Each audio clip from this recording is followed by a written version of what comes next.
इस चैप्टर का नाम है डस्ट ऑफ स्नो, जिसका हिंदी अर्थ होगा बर्फ के कण। डस्ट का मतलब होता है धूल या कण, यहाँ पे हम लोग डस्ट का अर्थ कण से लगाएंगे, और स्नो का मतलब होता है बर्फ, हो गया बर्फ के कण। इसको आप लोग हिम कण भी बोल सकते हैं एक शब्द में चाहे तो। स्नो का मतलब हिम या बर्फ होता है, बर्फ और हिम एक ही होता है, तो आप लोग चाहें तो इसका हिंदी हिमकण पढ़ सकते हैं या फिर बर्फ के कण। इस चैप्टर के राइटर हैं रॉबर्ट फ्रॉस्ट, जो कि एक प्रसिद्ध अमेरिकन कवि थे, और इनको अमेरिकी ग्रामीण जीवन की रियलिस्टिक डिपिक्शन यानी जीवंत चित्रण के लिए जाना जाता है। इस चैप्टर का हिंदी एक्सप्लेनेशन बताने से पहले मैं आपको इस चैप्टर के बारे में थोड़ा सा बता देता हूँ, ताकि आपको इस चैप्टर का हिंदी एक्सप्रेशन समझने में थोड़ा सा आसानी हो जाए। देखिए, सर्दी का मौसम है, चारों तरफ बर्फ गिरा हुआ है। कवि किसी कारणवश दुखी हैं, अर्थात उनका मूड सही नहीं है, वे बिल्कुल उदास हैं। उसी उदासावस्था में मतलब उदास होकर वे एक हिमलाक के वृक्ष के नीचे जाकर खड़े होते हैं। उस वृक्ष पर भी बर्फ का कण जमा हुआ रहता है। कवि उस वृक्ष के नीचे खड़े ही रहते हैं, तभी एक कौवा उड़ता हुआ आता है और उस वृक्ष की एक टहनी पर बैठ जाता है। उसको बैठने से वृक्ष की टहनियां हिल जाती हैं, जिससे उस पर जमे हुए बर्फ के कण कवि के ऊपर गिरते हैं। अब जैसे ही बर्फ के कण कवि के ऊपर गिरते हैं, उनकी मनोदशा में परिवर्तन हो जाता है, अर्थात कवि जो पहले दुखी थे, अब बर्फ के कुछ कणों को शरीर पर गिरने से आनंद का अनुभव करने लगते हैं। इस तरह वे दिन के कुछ हिस्से को दुखी रहने से बचा लेते हैं, अर्थात वे पूरा दिन दुखी नहीं रहते हैं। तो यही पूरा पोयम है। इस चैप्टर का मतलब क्या है, इस चैप्टर के माध्यम से कवि हमें क्या संदेश देना चाहते हैं, इस पर हम लोग अभी थोड़ी देर बाद चर्चा करेंगे, लेकिन सबसे पहले इस चैप्टर का हिंदी एक्सप्रेशन करना सीखते हैं। आप लोग मेरे साथ ध्यान से देखिएगा, ये एक बहुत छोटा सा पोयम है, बहुत जल्दी आपको तैयार हो जाएगा। The way a crow shook down on me the dust of snow from a hemlock tree. The way, जिस तरीके से, एक क्रो, एक कौवा। वे का मतलब होता है तरीका या रास्ता, मार्ग। यहाँ पे हम लोग इसका अर्थ लगाएंगे तरीके से, यानी जिस तरीके से एक क्रो यानी एक कौवा shook down on me, on me यानी मुझ पर, सूक डाउन हिलाकर गिरा दिया या फिर झकझोर कर गिरा दिया। सेक का सेकंड फॉर्म है सूक, और सूक का मतलब होता है हिलाया, डाउन मतलब नीचे। तो सूक डाउन का मतलब हो जाएगा किसी चीज को हिलाकर या फिर झकझोर कर नीचे गिरा देना।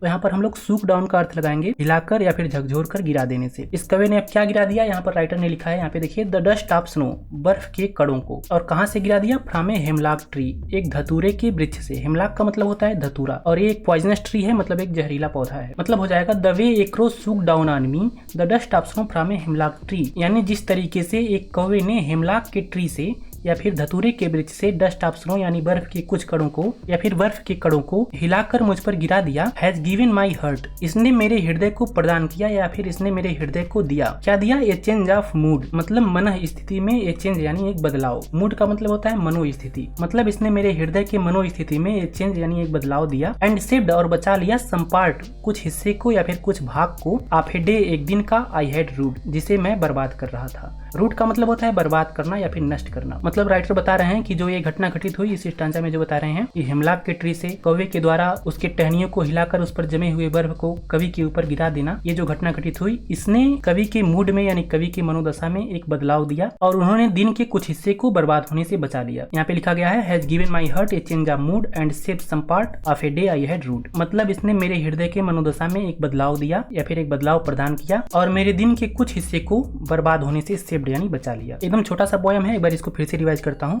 The way a crow shook down on me the dust of snow from a hemlock tree, मतलब जिस तरीके से एक कौवे ने हिमलॉक के वृक्ष से या फिर धतूरे के वृक्ष से बर्फ के कणों को हिलाकर या फिर झकझोर कर मुझ पर गिरा दिया। Has given my heart a change of mood and saved some part of a day I had rued, इसने मेरे हृदय के मन स्थिति में एक बदलाव प्रदान किया और मेरे दिन के कुछ हिस्से को बर्बाद होने से सेव्ड यानी बचा लिया। मतलब यहाँ पे राइटर के ऊपर जो हिमलॉक ट्री से कौवे ने बर्फ को गिराया, तो उनका मूड जो है पहले खराब था, लेकिन बर्फ के कणों को उनके ऊपर गिरने से उनका जो मूड था, मतलब मन स्थिति जो था, मनोस्थिति, वो चेंज हो गया, बदल गया, और इस तरह से वह अपने दिन के कुछ हिस्से को बर्बाद होने से बचा लेते हैं। मतलब उनका पूरा दिन ऐसे दुखी रहकर नहीं बीतता है, वे अपने दिन के कुछ हिस्से को सेव्ड यानी बचा लेते हैं। तो एक छोटा सा ये पोयम है, रॉबर्ट फ्रॉस्ट ने इसको लिखा है। इसमें कहीं न कामा है न फुल स्टॉप है, बस लास्ट में एक फुल स्टॉप है। आप चाहें तो इस पूरे पोयम को याद भी कर सकते हैं। The way a crow shook down on me the dust of snow from a hemlock tree has given my heart a change of mood and saved some part of a day I had rued. थोड़ा सा speed में मैं आपको इस chapter को फिर से एक बार रिवाइज करता हूँ, ताकि ये पोयम आपको एकदम अच्छे से याद हो जाए। आप मेरे साथ ध्यान से देखिए। The way a crow shook down on me the dust of snow from a hemlock tree has given my heart a change of mood and saved some part of a day I had rued. जिस तरीके से एक कौवे ने हिमलॉक के tree से या फिर धतूरे के ट्री से बर्फ के कणों को हिलाकर मुझ पर गिरा दिया, इसने मेरे हृदय के मनोदशा में एक बदलाव प्रदान किया और मेरे दिन के कुछ हिस्से को बर्बाद होने से सेव्ड यानी बचा लिया। यहाँ पे एक ट्री का नाम आया है हिमलॉक ट्री यानी धतूरे का वृक्ष। मैंने आपको बताया एक पॉइजनस ट्री होता है, एक जहरीला पौधा होता है। कितने लोग इस पौधे को देखे हैं। इस पौधे में एक तरह का सफेद सफेद फूल भी आता है। कई बार उसको भगवान शिव को जल के रूप में, मतलब जल में डाल करके उसको चढ़ाते हैं। तो हिमलॉक के ट्री को मतलब धतूरे के वृक्ष को कितने लोग जानते हैं? Let me know in the comment session, मुझे कमेंट करके जरूर बताइएगा। तो इस तरह से एक छोटा सा पोएम था, समाप्त हुआ। अब इसमें बात करते हैं हम लोग कि इस चैप्टर के माध्यम से कवि हमें संदेश क्या देना चाहते हैं, इस चैप्टर का आखिर मैसेज क्या है। देखिए पोएम तो बहुत छोटा है, लेकिन जो इसका मीनिंग है बहुत डीप है, बहुत गहरा है और बहुत बड़ा भी है। यहाँ पर सबसे पहले तो कवि ये बताना चाहते हैं कि नेचर जो है, नेचर में हीलिंग पावर होती है। मतलब नेचर यानी प्रकृति आपके किसी भी तरह के दुख को समाप्त कर सकती है, हर सकती है। तो सबसे पहले तो हमें नेचर से जुड़े रहना चाहिए, सबसे पहला मैसेज ये है इस चैप्टर का। और दूसरा मैसेज ये है कि यहाँ पे आप लोग पोएम में पढ़े क्रो आया है यानी कौवा, और यहाँ पे एक हिमलाक ट्री आया है, जैसे कि मैंने आपको बताया एक पॉइजनस ट्री है। तो ये दोनों चीजें जो है क्रो और हिमलाक ट्री, इनको सामान्य तौर पर अनस्पीशियस माना जाता है, अशुभ माना जाता है। हमारे वहाँ नहीं, जहाँ की रॉबर्ट फ्रॉस्ट है अमेरिकन कंट्री में। यहाँ पे जो हिमलाक ट्री है या फिर ब्लैक चीज मतलब कौवा है, इसको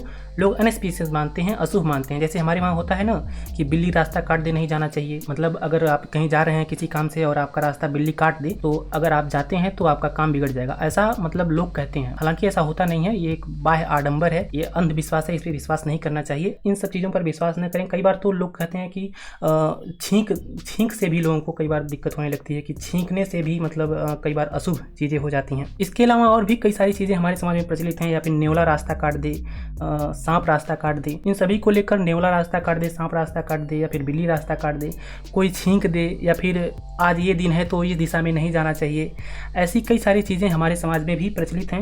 तो इसके माध्यम से हम लोग ये सीख सकते हैं कि ऐसे चीज़ों पर हमें विश्वास नहीं करना चाहिए। कई बार यही चीज़ें भी, जैसा कि यहाँ पे कवि के केस में हुआ, ये क्रो और हिमलाक ट्री, ये दोनों कारण बने कवि के दिन में मतलब खुशियाँ वापस लाने का। मतलब जो कवि पहले निराश थे उनको खुश करने में ये हिमलाक ट्री और क्रो ये महत्वपूर्ण भूमिका निभाए। तो दूसरा मैसेज यही है कि हमें मतलब किसी भी तरह के बाह्य आडंबरों पर ऐसे विश्वास नहीं करना चाहिए। तो ये थे दो मैसेज इस पोएम से, और काफ़ी डीप मतलब मीनिंग था इस पोएम का यार। भले छोटा पोएम है, आप लोग इसको याद जरूर कीजिएगा। अच्छा, ये डिफिकल्ट वर्ड मीनिंग है जो कि मैंने आपको पोएम का हिंदी एक्सप्लेनेशन बताते वक्त भी आपको बताया है। फिर भी आप लोग चाहें तो यहाँ पे देख सकते हैं, इसका स्क्रीनशॉट वगैरह ले सकते हैं। वे का मतलब तरीका या रास्ता, मैनर। वे का मतलब यहाँ पे वो पाथ वाला नहीं है, PATH, यहाँ पे पाथ वाला जिस पे हम लोग चलते हैं वो रास्ता नहीं है, ये तरीका है, मैनर, किसी काम को करने का कोई रास्ता, कोई उपाय। तो वे का मतलब तरीका या रास्ता, मैनर। हैज गिवन का मतलब प्रोवाइडेड, प्रदान किया। चेंज का मतलब अलिटरेशन यानी परिवर्तन। मूड का मतलब स्टेट ऑफ माइंड, मनोदशा। सेव्ड का मतलब स्केप्ड यानी बचाया। रूट का मतलब हेल्ड इन रिगेट मतलब दुख में रहना। और हिमलाक ट्री एक पॉइजनस ट्री, आप लोग इसको धतूरे का वृक्ष भी इसका हिंदी अर्थ लिख सकते हैं। आप लोग गूगल पे सर्च कीजिएगा, खुलकर सीखें, वहाँ पे कुछ ऐसा रिजल्ट आएगा, आप लोग क्लिक कीजिएगा इस वाले लिंक पे, आप लोग वेबसाइट पे आ जाएंगे। मतलब आपको खुलकर सीखें का वेबसाइट ओपन करना है, आप लोग इस वेबसाइट पे आ जाएंगे। यहाँ पे एक सर्च का बटन आ जाएगा, इस पर क्लिक कीजिएगा और यहाँ पे सर्च कीजिएगा आप लोग डस्ट ऑफ स्नो। तो जैसे ही आप लोग डस्ट ऑफ स्नो सर्च करेंगे, आपके सामने ये सब रिजल्ट आ जाएगा। ये इस चैप्टर का थीम, समरी, सेंट्रल आइडिया वगैरह है, पोएटिक डिवाइसेस वगैरह इसमें है। आप लोग इसको ओपन करेंगे तो पढ़ पाएंगे।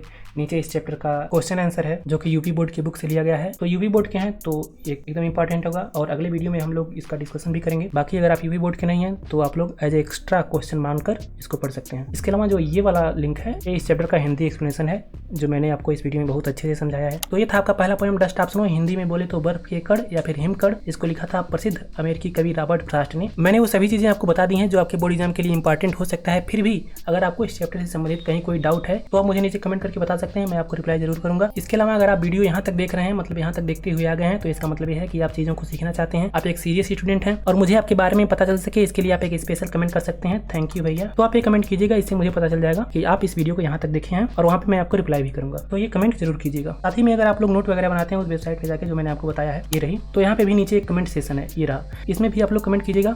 यही सेम कमेंट आप लोग कर सकते हैं। इससे क्या होगा, इससे मुझे पता चलेगा कि आप लोग यहाँ से देख करके वहाँ पे आए हैं और नोट वगैरह बनाए हैं। तो चलिए आज के लिए सिर्फ इतना ही। आई होप आप लोगों को ये चैप्टर अच्छे से क्लियर हुआ होगा।